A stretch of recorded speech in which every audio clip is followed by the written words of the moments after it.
L'Institut du patrimoine constitue un service administratif au sein de la direction des affaires culturelles.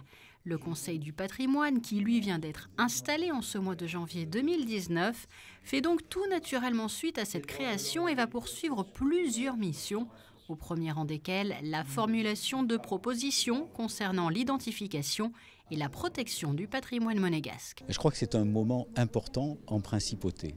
Alors important pourquoi? Le ministre d'État l'a dit tout à l'heure dans son discours d'installation, parce que c'est un moment particulier dans la préoccupation que la principauté a de la question du patrimoine. L'installation du Conseil du patrimoine, qui vient un petit peu comme une sorte de conseil scientifique de l'Institut du patrimoine qui a été mis en place en 2017, c'est une marche supplémentaire, un pas de plus vers une prise de conscience, vers l'idée que cette question du patrimoine est une question qui nous intéresse tous, dans laquelle nous devons tous participer. Présidé par Régnier Boisson, qui sera d'ailleurs le 30 janvier notre invité de la semaine, ce conseil est composé de membres du Palais Princier, du gouvernement, du Conseil national, de la mairie, de l'Ordre des architectes, du Comité national des traditions monégasques et pas seulement.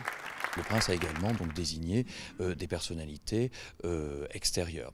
Et surtout, ce qui est intéressant, c'est de pouvoir instaurer un dialogue entre les représentants des acteurs, je dirais, du patrimoine à Monaco, avec particulièrement donc deux experts extérieurs qui ont une grande expérience en France des affaires culturelles et du patrimoine.